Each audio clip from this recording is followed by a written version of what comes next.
that sound, like that recording is the Venomous Pinks. Like if you were to go to a show and watch us, that's what you would hear is just balls to the wall, like snarls and all that good stuff.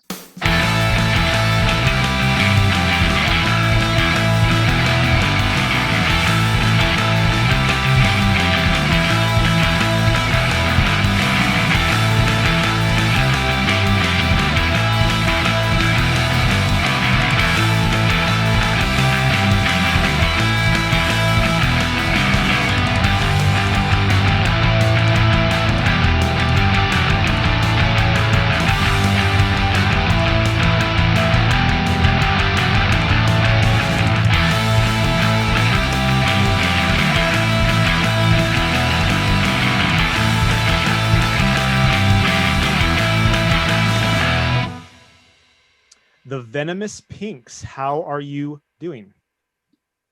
Good. How's it going, dude? Hey, right on. Yeah, we've got Gaby, Drea, and Cassie from the Venomous Pinks here today. A band that I absolutely love. Like, I love your guys' music. I love your guys' live show. I think you guys are wonderful people. I'm really excited to see all the things that you guys have been up to. And, I'm glad to have you on the show so we can talk about it. So the Venomous Pinks are a 3-piece punk rock outfit from Arizona. And you guys have been doing this now for several years. You have a couple of releases under your belt. You've gone on tours. You've done some festivals. Certainly within the scope of the greater punk rock scene, you guys have, hit a lot of the heights that a lot of bands try to get to. So congratulations for all of that. But yeah, I would love to talk to you about the history of the band, what you guys have been up to, where you're going, maybe talk a little bit about what you've been doing during the pandemic. But I guess to start, as a brief introduction, like I said, we've got Gaby here, Drea, and Cassie. And correct me if I'm wrong, but Gaby and Drea, you both live in Arizona, and then Cassie, you live in LA right now, right? Yeah. Always separate like that, or did it start with you? Because Cassie, you're a newer member of the band, right? Yes, correct. Okay, got it. When did you join the band? It was about 2 years ago. Okay. And so when the band started, you guys were all in Arizona at that point? Yeah. When the band started out, it was a Phoenix-based band. And up until it was like 2 years ago, we went separate ways with our original drummer. And then we found Cassie through a different tour we did with Bad Cop, Go Betty Go, and then Glam Skanks. And Cassie was drumming for Glam Skanks at the time. So we kind of connected with her that way. And I mean, we just, like, hey, would you have any interest in like jamming with us? Or, and she said, hell yeah. And I was like, really? Like, all right. Yeah. So it's just kind of happened from there. It was like, we all just kind of made the commitment to each other that we'd make it work, even though it was going to be long distance. It was going to be a little bit more of a challenge, but we all agreed that we would put in that work to make it work, and it's been fucking rad. So I'm super happy with it. Yep. We just got back from LA this weekend, so we're making it work. So switching off and on. So. Yeah. How long ago was that when the band started? I started the band 8 or 9 years ago. Okay. And at the time, there was like not a lot of girl punk rock bands in Phoenix. And so that was the whole goal, was just to be like a badass girl punk rock band at the time. And it's just kind of evolved into what it is today. But yeah, no, we've been around for a while. We've been around for a minute. So. Now, prior to the Venomous Pinks starting, had you all been playing in other bands leading up to the Venomous Pinks? I played in a band called, I'm trying to remember the name, Lookout Look. It was briefly though, and then I kind of took like a year break, and then I heard the Venomous Pinks was looking for a guitarist, so I hit him up. Or I don't know how it happened. We just It's on the Twitter conversations we still have. So that's kind of I was supposed to be their guitarist, and then that day they're like, yeah, the bassist quit. So I just grabbed my bass instead of my guitar rig and showed up to practice. So that's how I ended up being the bassist for the Pinks. Yeah. And then I used to play in a band called the Dames, and they were like way older than me, but that was where like I really learned like the fundamentals of being in a band and like I guess the roots of it. And then I used to be in a high school band called My Doll, which is, yes, if you're listening, it's a play on the pill. So Yeah, you said that. I was like, do you mean like the pill? Like the it's like a pain medication, right? yeah, it's for cramps. Oh, okay. Yeah. Right on. So That's cool. cool. So Venomous Pinks, where does that name come from? I guess it's open to interpretation. I hear a lot of different things. I hear it stands for female anatomy, which is kind of hilarious to me. But honestly, I don't know. It's just kind of, it stems from like trying to be like a bad girls club, kind of like the Pink Ladies in Greece, but there really is no like foundation to that name. It just sounded cool. And I was at the time with the original band members, we were just kind of playing off on names, and that one kind of stuck with us. So Venomous Pinks. Yeah, that was kind of what came to my mind when I first heard the name, was something like coming off of like the Pink Ladies from Greece, like you said. So that's interesting that you say that. And I mean, like the whole female anatomy thing, I think that yeah, kind of like I can understand like where that's coming from, but Yeah.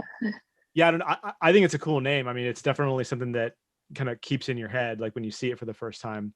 Like, so the Phoenix scene, you were saying you really wanted to start like a female kind of punk band within that scene. Was that something that was kind of absent like for a long time in the Phoenix scene? Like, were there very few, if any, kind of female oriented bands in the scene? Yeah. So about 8 or 9 years ago in Phoenix, there was like female bands, but they were maybe like female fronted bands, I should say. And we really just lacked the all female group of that. But there's always been like a female present in Phoenix, but a lot of the times it's just she plays bass or a singer or guitar player. And in the time that you guys have been a band, I mean, I mean, like, I know that you guys end up playing a lot of really awesome shows around there. Like, I mean, Tsunami Bomb actually kind of historically did 2 shows with you guys exactly 1 year after the other, which I thought was awesome. And they were both fantastic shows. But I mean, at this point, would you say that you guys are probably one of the more established kind of punk bands in the area at this point? Yeah, I would think but yeah. Oh, yeah. Yeah. I would think so. There's like a lot of great bands in Phoenix, but Yeah.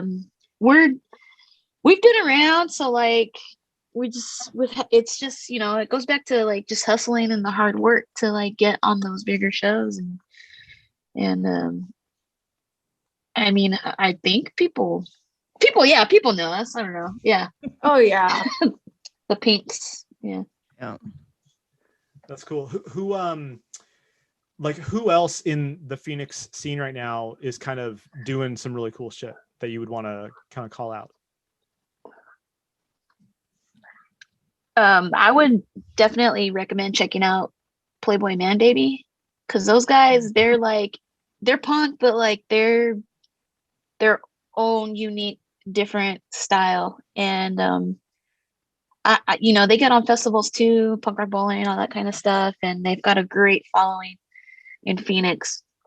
We haven't played any shows with them yet, so I think we should, and that, kind of just to like bring the two different punk scenes together. I think it would be awesome. Check out their TikTok. It's freaking hilarious. They're killing it on TikTok, you say? Yeah, they blew up on TikTok, just like random funny band stuff. Like he does musicals. It's funny. I can't explain it. It's like Playboy Man Baby on TikTok, and that's exactly what you'll get. Like it's weird and funny. That's funny you bring up TikTok. I know that we've kind of talked about this a little bit. I know Gaby has a TikTok that you are utilizing quite a lot because so not to sidetrack too much, but you have a solo project that you've been recently kind of putting to the forefront. Mm-hmm. Yeah, tell me a little bit about that. Yeah, so I've just always done like my pop punk thing. Like I'm a pop punk kid, so I always have like old songs from my old bands that I always wanted to do, and but now I'm doing them with the twist of kind of like that new style that's happening with like pop punk and hip hop, and so yeah, I'm trying it out, and the new single comes out the 14th of May. It's called Mystery, and I'm just self-releasing it, and I'm just trying to do that this year, just release more music, and just make music, release it, and then just don't care about what other people say, just do it. So that's what I'm hoping to do.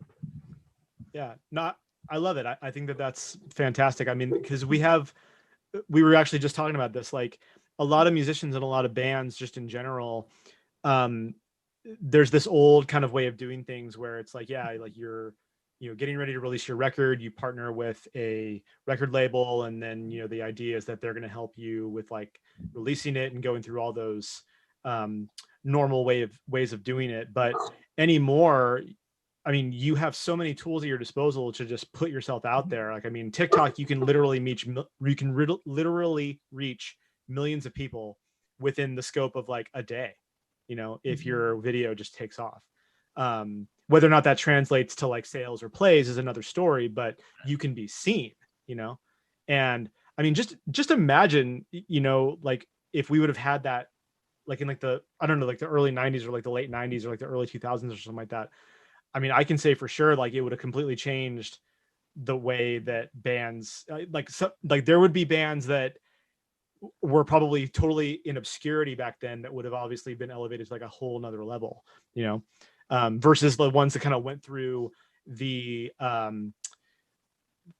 major label kind of machine, which was traditionally like how you would get in front of more people, so it's kind of leveled the playing field in a lot of ways. And I mean, what's something that you guys are doing to kind of like separate yourselves from the rest of the punk pack, given that we're all kind of looking for as many people's attention as we can, and how are you guys kind of trying to separate yourselves from the rest of the punk bands out there? Cool artwork. Yeah, sure. Yeah, artwork. Like we pride ourselves pretty good on fucking awesome. Sorry, can we cuss? Yeah. Okay. Just having awesome t-shirt designs, and awesome t-shirt designs equals sales. So, and everybody remembers it. Like they remember the name, they remember the cool. Yeah. Drea does a lot of like, not does the drawings, but she tells our guy to like crazy ideas that I don't know how you come up with, like horror stuff. Yeah. So a lot of horror themed stuff, or cats and pizza, but it's horror. It's awesome. I think like the other thing that kind of just separates us from like the punk pack is that we're girls, but I mean we're females. We're female musicians, but in a way we're not necessarily like we're just us. Like we're big tomboys. We don't look like we're not out there in like high heels. Like there really is like no like antic to it. It's just like, okay, like get on stage, play your fucking heart out, play as hard as you can. And I think that does kind of, make us a little unique to punk rock in a way. Yeah. Who let the dogs out? Who's barking right now? Yeah, they're in the back. Oh yeah, here they are. That's cool. No, I mean, I've seen you guys perform now a few times, and I certainly think that you guys put it all out on the stage. I've certainly thought that you guys have that magnetism that a band kind of needs in terms of like when you perform. I think your recordings are fantastic. And one thing that I wanted to kind of segue into this new EP that you guys are releasing is live. You guys sound really, really tight and really well rehearsed, and just like, you know, a lot of bands, I mean, it's not that I don't think that a lot of bands don't take that seriously, but sometimes within like the punk scene, you do find that a lot of bands just like don't care about the way that they sound live, and it kind of gets lost in translation. But I think you guys are one of those bands that just kill it every single time. And, you know, with regards to this new EP, it sounds really, really good. So tell me about this new EP, and like, you know, it's a live EP. You recorded it up at the guys who do the Bridge City sessions, correct? Mm-hmm. Yes, it was recorded live there. And thank you for saying that, because Yeah, like we've talked before, and like, you know, like Tsunami Bomb is my jam. Like I loved Tsunami Bomb in high school, and just like, I know you play guitar in them, so to hear you say like that my band is killing it, like I'm just like, oh shit, like be cool, be cool, be cool. Like but to answer the question, yeah, like so we happened to be on tour, and we got just into that groove with each other to like we were locked in, like we were just like, yep, we're tight right now. And we set up the Bridge City sessions with those guys and just went in there, and that story in itself is just kind of crazy. It was like a whirlwind day. Like, you're familiar with Seattle, right? Like, you've been to Dick's over there, like the hamburger spot. I'm not sure if I have or not. Yeah. Okay, yeah, there's like this infamous hamburger spot, I think. So like we had played a show the night before in Seattle, ended up at that spot, and didn't probably go to bed till like 3:30 or 4.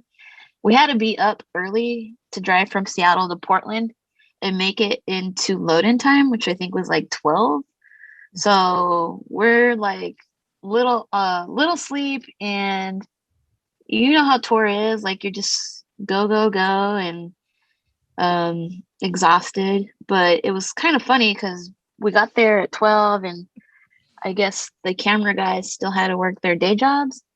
So it was us just kind of chilling and hanging out at the Bridge City Sessions studios in somewhere in like the warehouse district of Portland. But and then we were playing that same night with Masked Intruder, the Bomb Pops, Tightwire, and then we were opening. And I think load-in time was like 6 for us. It was like really early. I think the camera guys got there, I feel like it was like 4:30. And I mean, if you're listening, if you've been on set or shot a music video, you know, like they don't just show up and hit record. Like you got to set up lighting. They got to, you know, lock in whatever they're doing, their tripods. So it was literally like, all right, we're going to push record. You get to try it 2 times each song, and that's it. And we were like, all right, cool. So we just fucking like flew through those songs, and you can kind of tell a little bit on the recordings because they're a little sped up than what's like on the produced record.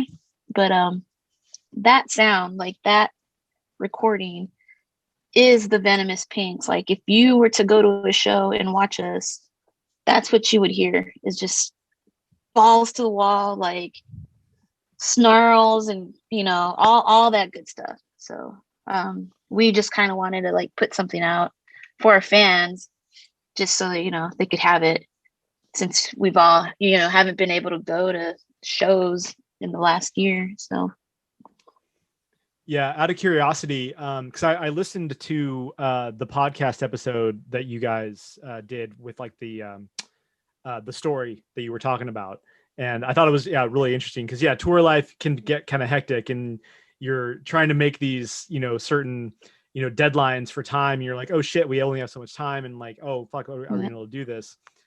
You guys mentioned that you guys like had, because they use a backline for their stuff, don't they, at Bridge City Sessions? Yeah. Yeah, thankfully they had like a pretty good selection of amps and stuff to pick from. Did you have to use your own drums though? No, we had to use who was it? It was Master Intruders. We used their kit. For the recording? At the recording. Yeah, we used their drum kit. I used my own snare and my own cymbals, but yeah, they had the drum kit there. Okay, yeah, because I know that especially drummers can be very particular about like the drum set that they're using. Oh yeah, guitar definitely. amps, it's like usually you can dial in a tone, you know, Yeah. if you need it. I tell people it's like using someone else's guitar, pretty much. You know, like it's that different, and that everyone has their own feel, and most of the time it's like completely different than what you prefer. You know. Right. Yeah. Yeah, and live recordings are always so tricky because in my experience, any bands that I've ever been in where we've sought out trying to record our live set at like a show in particular, like if we're in a place that we knew had the capability of like miking every amp and miking the drums really well and like making sure we could get a good mix, you know, it's kind of a good thing to get that because it kind of gives you a true understanding of how you actually sound, you know, because when you're in the moment, it's hard to always like know how good you sound at the time. But like with these recordings, it's particularly tough to like say, okay, this is good enough to release like to the public and say, this is a good representation of how we actually sound. But I will say that those Bridge City Sessions guys, they seem to be able to dial it pretty good with a lot of the recordings that I've heard. So that's cool that you guys were able to do that. Yeah, I think if a band is gonna, you know, wants to do live, I would recommend Bridge City Sessions because they have like well, you know, pre-COVID, they had like a lot of rad bands come through. And I love going on the YouTube and watching just because like you said, like it's that authentic vulnerability that a band can really show you what they're made of, how they're going to sound. And if you went to a show, that's probably what you're going to see. It's really cool. So one thing I wanted to ask you guys was, who are some bands that you would say are key influences on the Venomous Pinks sound?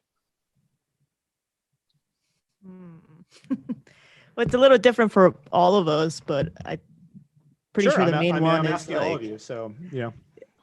Well, I'm like I said before, I'm a huge pop punk influenced person, so I bring a lot of the pop punkish woes and melodics and just the fun upbeat kind of stuff. But bands for me would be like Green Day, Alkaline Trio, Blink, you know, just that stuff.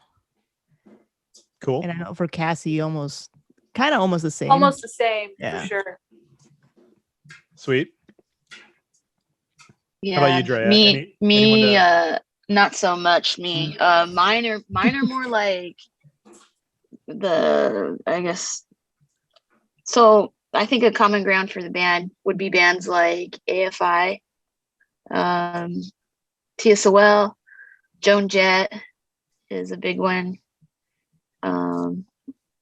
Riot Girl bands.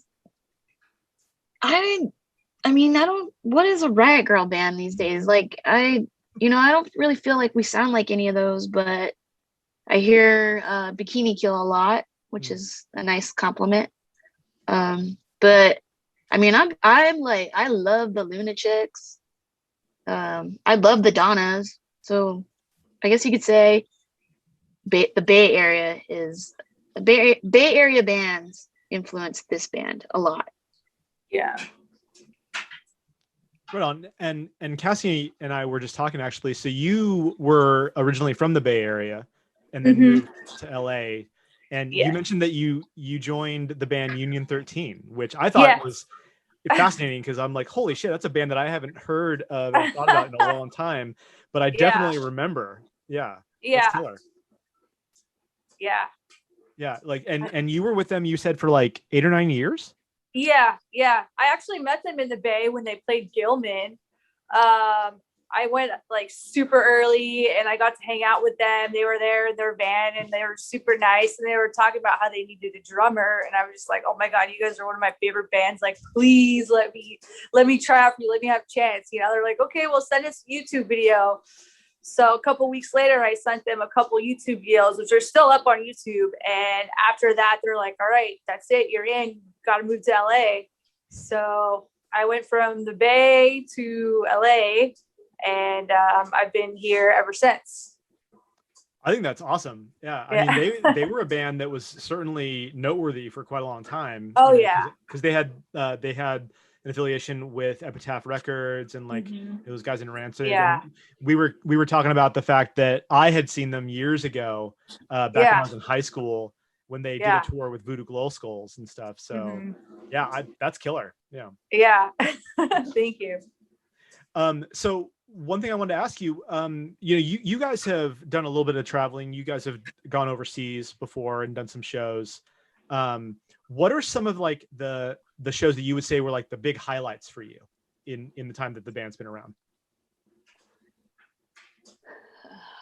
Playing with Tsunami Bomb twice at the Yucca Tap Room. Oh, Yeah. 1 year apart. Yeah. 1 For year me, apart. it was Tsunami Bomb was one of my idols, you know, especially being from the Bay. Like I was just like awestruck, you know, when they're like, we're playing with Tsunami Bomb. Like, no way. Yeah, so stoked. Well, the pleasure was all ours. I mean, I remember the band, especially like Dominic and Oubliette and Gabe in particular, not so much being nervous about that show, but them feeling like it was a really important show for us that first time we played, because from what they've told me is that when the band was first when the band was around for the first time, that Arizona and particularly Phoenix was a really important place for them, because that's where they kind of had one of their biggest audiences when they were first starting as a band. And so I think for them, they might have actually been like maybe nervous about it, like thinking like, oh crap, like are people going to remember us or everything like that? And I can tell you without a doubt that everyone in the band was just like, dude, Phoenix is where it's at. Like Yucca Tap Room with you guys was one of my favorite shows like that we've played. It was killer. Like energy was killer. You guys were killer. Yeah, that was a great time. So I mean, thank you. That means a lot. But I'm glad that you thought that was like one of the highlights. But and for my brother too. That's who introduced me to you guys. Tsunami Bomb, my brother, he's 4 years older than me. So like he got into punk a little earlier than I did. So he was there and he was fucking stoked, like super excited, like front row singing to all the words that yeah, those were really fun shows. And you guys have played at like Punk Rock Bowling, right? Yes. The main stage. Yeah, that's killer right there. Yeah, that one's up there for sure. That was just, I mean, we're just a little band from Mesa, Arizona, you know, and just we were on Squid Hat Records at the time, and they were just putting out that 7-inch of We Do It Better. And I remember like I got the call from Alan at Squid Hat. He's like, hey, I'm getting some slots at Punk Rock Bowling. Do you guys want to play Punk Rock Bowling? I'm like, oh yes, like yes, I would love to play Punk Rock Bowling. So yeah, that one was up there. That was crazy. Yeah, it's cool. It's funny when those things happen. I remember I was in a band years and years ago, and it was like a skate punk band, and RKL was one of our collective like favorite bands. And you know, they had not been playing for quite a while at that point. And out of the blue, we got a phone call from this promoter in Stockton, California.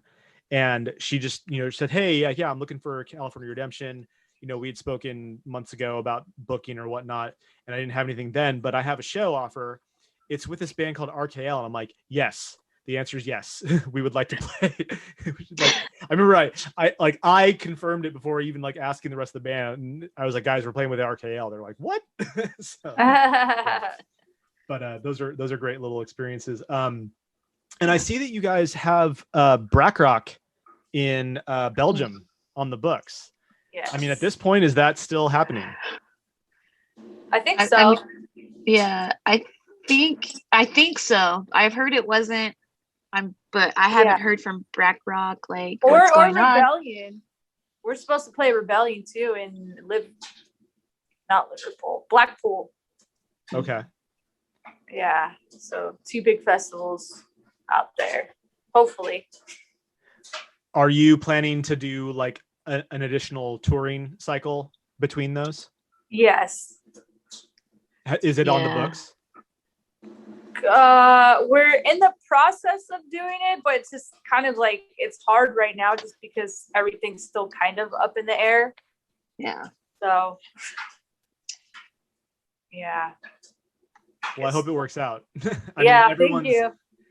Everyone seems to be so cautious about it, but optimistically cautious. And I think that's really the only way we can be to play it safe at this point. So keep the expectations a little bit more real and grounded, knowing that it could be canceled or, rescheduled. Yeah. For sure. Like we had a band meeting the other month with Lynn from Bad Cop, Bad Cop. Cause she's producing our next album. Awesome. So, and she was just kind of like, real talk with you guys, that stuff's probably not going to happen. So just be prepared for that. And she's been doing this forever too. So I was just kind of like mentally like, there's a chance that we're not going to go again because of, just the state of the world, COVID and of course, we want to be safe too. And which is, concerning because Arizona out here, they're just kind of, it's the Wild West and people, they're booking shows again. And for me, it feels a little too fast, but I don't know. I mean, what can we do? Just really just play it by ear and see how it goes. Yeah. I mean, over the course of the last year, musicians and small venues and promoters and people who work in the industry have been very severely affected by this. And, it eats into some people's incomes, like for myself. And I think for you guys, being in a band is not your primary source of income. So it's not so much a punch to the gut as it is just like it's a bummer, and we'd rather be doing it. But hey, if it means, that the world has a chance to kind of air out what's going on and move forward safely and soundly, then okay, like I'm willing to take that on the chin. But, gosh, like, I mean, I have a good friend who has been doing live music production and stage management as a career for now, like upwards of 20 years. And I mean, talk about just the rug being completely swept from under him. And like 20 years is a long time to be in any industry at all. And so what do you do with that? Like, do you just transfer that to a desk job or like an at-home job, like taking like phone calls from like a call center or something like that? He could, but man, like that would be a bummer, like to just have to make that change like that, like so drastically, But I mean, I'm pulling for you guys to be able to make it work, and I hopefully it does, But I'm glad to hear that you are keeping that mindset of like cautious optimism. Yeah. Well, and gosh, like that's some awesome news to be working with Lynn. I mean, Lynn's awesome, and Bad Cop is awesome. Are you like, what's the stage of that right now? Are you guys just demoing stuff right now? So it's we've worked through half of the songs, implementing Lynn's feedback in them, and then we've got another 4 or 5 songs to get like the notes back from her, and then working on those. And then hopefully it's scheduling time to record, I think in the summer, either here in Phoenix or to make it more convenient, like out in LA where Lynn is. So it's moving along, like it's coming. We were just in LA on Saturday and we worked on a lot of stuff. song wise, and it's like the new, like it's Pinks, but you can tell it's like just having her with her feedback, it like steps it up a little bit, and it's awesome. So it's exciting. Next level Pinks. Next Level Pinks. I love it. Maybe that's the name of the title. Level. That's the name of the record. Yeah. Yeah. Level up. Level up Pinks. Well, that's killer.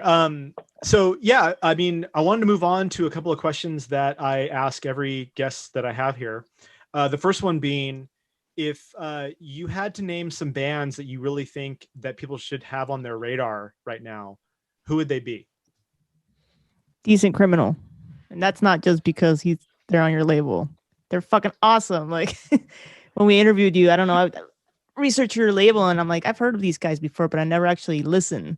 Yep. It's killer. And everybody should need to check them out. They're fucking awesome. They remind me of the Men Singers, if you guys know who they are, but with their own style. So they're awesome. I listened to their whole catalog. So go listen to them. Thanks. Yeah. Yeah. Who else? I would say I have a couple. Chaser. They just put out this record on Soundspeed Records, and it's badass. Like, they fucking brought it. Like, definitely check that out. Doc Hammer from San Diego, super hardcore, worth checking out. From Phoenix, there's It's Embarrassing, which they're the homies, like total like funny Riot Girl. Like, think of like Beavis and Butthead meets Riot Girl music. Like, it's great. And then Krang, which they're in Europe, but skate punk, and I really, really like what they're doing. I want to throw in Casuist too, from out here from LA. They're amazing. They were on Brick City, their live fest, and they've just did an EP, and they got like that sound, skate punk, really good, sick band. Sweet. Yeah, I'll Chaser. It's funny that you mentioned Chaser. Like, I don't know if it's because of like the types of people that I follow on Facebook, but literally every like fourth post for a while was just people talking about Chaser and their new record. It's that good. Yeah, It's Yeah. amazing. Yeah. It's so it's a really sick. good record. Yeah. So good. Yeah, I mean, hey, I mean, it's funny. I still haven't listened to it, and I think it's like the universe is telling me, dude, listen to this record. Dude, You're gonna love it. it's so good. Yeah. Well, that's killer. I'll definitely add links to all those bands, and so that people can check them out if they haven't heard them. Cool. But yeah, and then the last question that I really like to throw out to people, and I'm not sure, I think you mentioned that one of you was able to put together a list, but if anyone wants to throw out additionals, that'd be great. But if you were left with only 5 records to listen to for the rest of your life, like, you know, if you were trapped on like an island, what would they be? So mine would be X Los Angeles, TSOL's Dance With Me, Madonna's Skin Tight, Selena, the Grammy winning live album she did, and Depeche Mode's Violator, because I got to dance too. So I like that list. Yeah. That's a really good list. Yeah, it's like nice and kind of all over the place. Yeah. yeah. I dig it. Mine's all over the place too. I would do any Post Malone record. They're pretty damn good and catchy. Probably right now the new Machine Gun Kelly album. It's like bringing pop punk back. And then I would do Alkaline Trio, This Addiction. That album is killer. It's got all the sad woes and the fun stuff. Probably Blink-182 album, the Take Off Your Pants and Jacket. That was like, I grew up with that shit. So, and then, okay, so 2 more. The Living End, Modern Artillery, and Green Day's American Idiot. those are my jams. So Nice. Yeah, that's a good list too. And I'm really glad you mentioned The Living End. Like, that is a band that I think deserves way more notoriety than they currently have. I mean, holy shit, that band is incredible. Like, one of I my got favorites. tattooed on my arm. That's their, like, back in the modern artillery area. That's Chris Shaney's guitar. Mm-hmm. So I'm a huge Living End fan. Oh yeah, I went through my rockabilly phase. Yeah, I was able to see. Didn't we all? Yeah, my little pompadour. Yeah, I mean, I remember hearing, Prisoner of Society, when it first dropped, and I was like, what is this? This is good. Like, and I fell totally in love with that record, and yeah, I've been following them ever since, and they're fantastic. Yeah. And Cassie, did you have a list? I don't have a list, but my favorite album of all time, which is kind of random, but it's the most influential, is Deluced in the Comatorium by Mars Volta. That's like my biggest influence on drums. Every single song I could listen to without skipping. So that would definitely be one of them. I mean, yeah, talk about another record that just like hits you like an atomic bomb when you hear it. Oh yeah.